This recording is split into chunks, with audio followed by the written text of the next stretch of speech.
प्यारे देशवासियों, युवाओं से समृद्ध हर देश में तीन चीजें बहुत मायने रखती हैं और वही तो कभी-कभी युवा की सच्ची पहचान बन जाती है। पहली चीज है आइडियाज और इनोवेशन।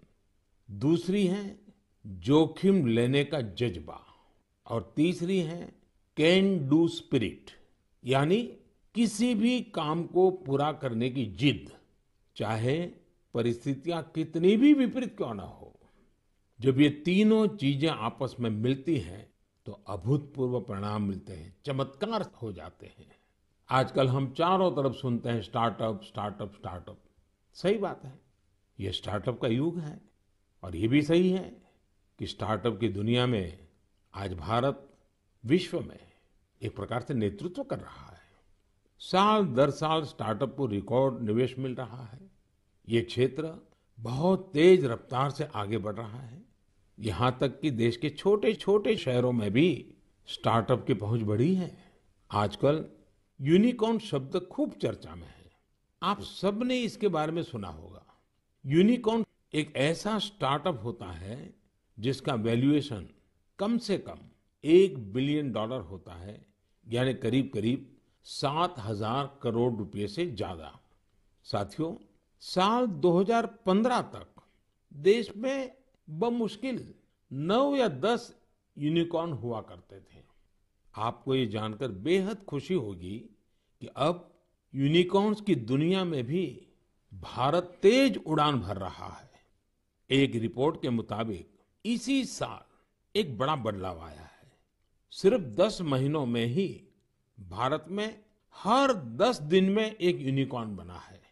ये इसलिए भी बड़ी बात है क्योंकि हमारे युवाओं ने ये सफलता कोरोना महामारी के बीच हासिल की है।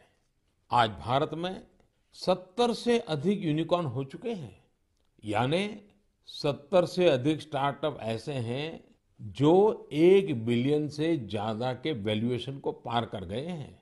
साथियों, स्टार्टअप की इस सफलता के कारण हर किसी का उस पर ध्यान गया है और जिस प्रकार से देश से विदेश से निवेशकों से उसे समर्थन मिल रहा है, शायद कुछ साल पहले उसकी कोई कल्पना भी नहीं कर सकता था। साथियों, स्टार्टअप्स के जरिए भारतीय युवा ग्लोबल प्रॉब्लम्स के समाधान में भी अपना योगदान दे रहे हैं। आज हम एक युवा मयूर पाटिल से बात करेंगे। उन्होंने अपने दोस्तों के साथ मिलकर पॉल्यूशन की प्रॉब्लम का सॉल्यूशन देने का प्रयास किया है। मयूर जी नमस्ते। नमस्ते सर जी। मयूर जी, आप कैसे हैं? बस बढ़िया सर, आप कैसे हो? मैं बहुत प्रसन्न हूँ। अच्छा, मुझे बताइए कि आज आप कुछ स्टार्टअप की दुनिया में हैं। हाँ जी। और वेस्ट में से बेस्ट भी कर रहे हैं। हाँ जी। एनवायरनमेंट का भी कर रहे हैं। थोड़ा मुझे अपने बारे में बताइए, कि काम के बारे में बताइए और इस काम के पीछे आपको विचार कहाँ से आया? तो जब कॉलेज में था तभी मेरे पास मोटरसाइकिल था जिसका माइलेज बहुत कम था और एमिशन बहुत ज्यादा था। वो 2 स्ट्रोक मोटरसाइकिल था। तो एमिशन कम करने के लिए और उसका माइलेज थोड़ा बढ़ाने के लिए मैंने कोशिश चालू किया था कुछ 2011-12 में, और उसका मैंने करीब करीब 62 किलोमीटर पर लीटर तक माइलेज बढ़ा दिया था। तो वहां से मुझे ये प्रेरणा मिली कि कुछ ऐसा चीज बनाएं जो मास प्रोडक्शन कर सकते हैं, तो बाकी बहुत सारे लोगों को उसका फायदा होगा। तो 2017-18 में हम लोगों ने उसका टेक्नोलॉजी डेवलप किया और रीजनल ट्रांसपोर्ट कॉर्पोरेशन में हम लोगों ने 10 बसेस में वो यूज किया उसका रिजल्ट चेक करने के लिए, और करीब करीब हम लोगों ने उसका 40% एमिशन उसका कम कर दिया बसेस में। अब ये टेक्नोलॉजी जो आपने खोजी है उसका पेटेंट वगैरह करवा लिया? हाँ जी, पेटेंट हो गया। ये साल में हमें पेटेंट ग्रांट होके आ गया। और आगे इसको बढ़ाने का क्या प्लान है आपका? किस प्रकार से कर रहे हैं? जैसे बस का रिजल्ट आ गया, उसके भी सारी चीजें बाहर आ गई होगी, तो आगे क्या सोच रहे हैं? सर, स्टार्टअप इंडिया के अंदर नीति आयोग से अटल न्यू इंडिया चैलेंज जो है, वहाँ से हमें ग्रांट मिला और वो ग्रांट के बेसिस पे हम लोगों ने अभी फैक्ट्री चालू किया जहाँ पे हम एयर फिल्टर्स का मैन्युफैक्चरिंग कर सकते हैं। तो भारत सरकार की तरफ से कितना ग्रांट मिला आपको? 90 लाख। 90 लाख। हाँ और उससे आपका काम चल गया? हाँ, अभी तो चालू हो गया है, प्रोसेस में है। आप कितने दोस्त मिलकर के कर रहे हैं सब? हम लोग 4 लोग हैं सर। और चारों पहले साथ में ही पढ़ते थे और उसी में से आपको एक विचार आया आगे बढ़ने का?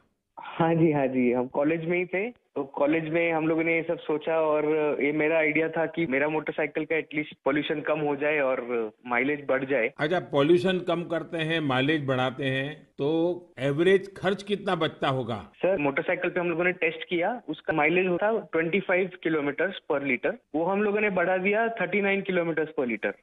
तो करीब करीब 14 किलोमीटर का फायदा हुआ और उसमें से 40% का कार्बन एमिशंस कम हो गया। और जब बसेस पे किया रीजनल ट्रांसपोर्ट कॉर्पोरेशन में, तो वहां पे 10% फ्यूल एफिशिएंसी इंक्रीज हुआ और उसमें भी 35-40% एमिशंस कम हो गया।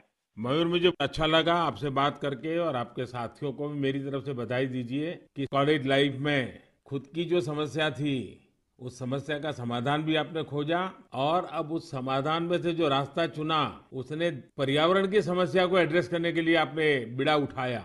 और ये हमारे देश के युवाओं का ये सामर्थ्य ही है कि कोई भी बड़ी चुनौती उठा लेते हैं और रास्ते खोज रहे हैं। मेरी तरफ से आपको बहुत शुभकामनाएं हैं। बहुत बहुत धन्यवाद। Thank you sir, thank you. साथियों, कुछ सालों पहले यदि कोई कहता था कि वो बिजनेस करना चाहता है या एक कोई नई कंपनी शुरू करना चाहता है, तब परिवार के बड़े बुजुर्ग का जवाब होता था, तुम नौकरी क्यों नहीं करना चाहते? नौकरी करो ना भाई। अरे नौकरी में सिक्योरिटी होती है, सैलरी होती है, झंझट भी कम होती है।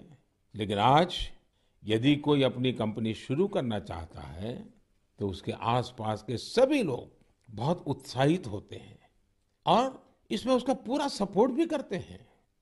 साथियों, भारत की ग्रोथ स्टोरी का यह टर्निंग पॉइंट है, जहां अब लोग सिर्फ जॉब सीकर्स बनने का सपना नहीं देख रहे, बल्कि जॉब क्रिएटर्स भी बन रहे हैं। इससे विश्व मंच पर भारत की स्थिति और मजबूत बनेगी।